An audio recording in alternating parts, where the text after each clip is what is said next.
ating lilimiin, ano nga ba ang nakapaloob sa salitang pagkakaloob? Ito ba ay pagpapaabot ng ating nakayanan sa mga taong sadyang malapit sa ating loob? O kaya ito ba ay pagbibigay kawang-gawa sa mga mamamayang nangangailangan? Basta ba tayo ay nagpaabot ng tulong, pagkakaloob na ba itong matuturingan? Nagkaloob ka nga, ngunit labag naman ito sa iyong kalooban. Napilitan ka lang dahil wala kang pagpipilian. Napasaya mo ba ang taong iyong binigyan?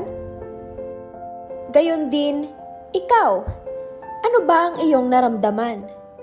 Nagkaloob ka nga, ngunit may sakit sa iyong kalooban. Dahil matagal mo ng ipon, ay iba ang kinapuntahan. Sa halip na lumang sofa mo ay napalitan, sa bulsa ng iba, ito ay lumipad ng walang kalaban-laban. Nagkaloob ka nga, ngunit taliwas ito sa kinakailangan. Pambili ng gamot ang dapat natugunan sa taong kumatok sa iyong pintuan. Subalit mga lumang damit sa halip sa kanya ibinigay. Palibhasa kabilang ito na sa sunog ay naapektuhang tunay. Nagkaloob ka nga, ngunit sa isipan ay may kapalit na hinihintay. Sa pagtulong sa taong sa ibang bayan ay nais makipagsapalaran. Malaking interes na kaakibat ng halagang pinautang ay pinagpapantasyahan. Dahil batid niya ang haba ng panahon bago ito sa kanya ay mabayaran.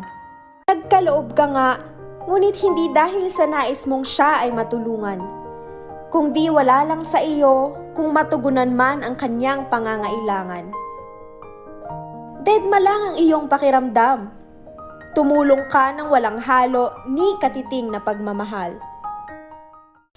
Nagkaloob ka nga, ngunit sadyang ito ay matiim na pinag-isipan bago binitawan ang tulong sa nangangailangan. Di ka lang nagdalawang isip. Bagkus, maraming beses na binalik-balikan sa isipan, tutulong ba ako? Tanong na umuukil-kil sa iyong kamalayan. Nagkaloob ka nga, ngunit sariling kapakanan ay sadyang kinonsidera. Kaya pagtulong ay may naging hangganan kahit na mayroon pa itong pwedeng maging karagdagan. Kahit kaya pang stretch ang ginawang pagdamay, pagiging generous ay di na kaya ng ibigay.